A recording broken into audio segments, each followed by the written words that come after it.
এই 2 নম্বরের রেল গেটে ভিড় আছে, এই ব্রিজের গাড়িগুলো সব 2 নম্বর দিয়ে যাচ্ছে তো তাই এই জন্যই। আমি ডেলি প্যাসেঞ্জারই করি তো এখানে এরকম ভিড় থাকেই মোটামুটি, এরকম একে ট্রেন এসে দাঁড়িয়ে থাকে। হ্যাঁ, সমস্যা তো আছেই।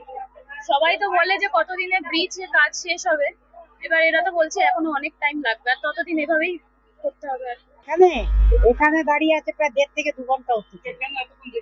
বুঝতে পারছি না এখন কি, আমরা তো বুঝতেই পারছি না কেন যেন দাঁড়িয়ে আছে।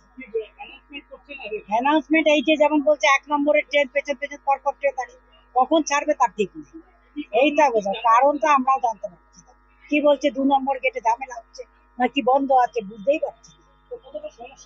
সমস্যা তো প্রচুর সমস্যা, আমরাই তো বাচ্চা স্কুল থেকে মাস্টার কাছে পড়তে এসে তাকে নিয়ে বাড়ি কখন ফিরবো তার ঠিক নেই, আর কখন আসবে তার ঠিক নেই। আমার নাম শিক্ষক।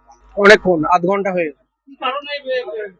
বলছে যে রেল গেট বন্ধ আছে, তাই জন্য ওখানে সমস্যা হয়েছে। 2 নম্বর আর 3 নম্বর রেল গেট, 2 নম্বর আর 3 নম্বর রেল গেটে সমস্যার জন্য 1 নম্বরে গাড়ি ছাড়তে দেরি হবে, এইদিকেও গাড়ি আসছে না, সব লাইন দিয়ে গাড়ি দাঁড়িয়ে আছে।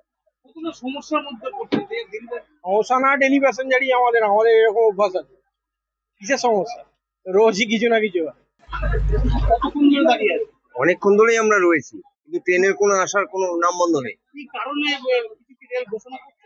না, কিছু ঘোষণা করছে না। এখানে বলছে ওই 2 নম্বর রেল গেটে জ্যাম থাকার জন্য সিগন্যালের প্রবলেম হচ্ছে, যার ফলে ট্রেন ছাড়তে দেরি হচ্ছে।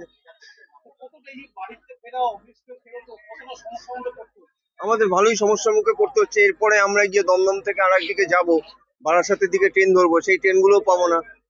রীতিমতো বাড়ি ফিরতেও আমাদের লেট হবে।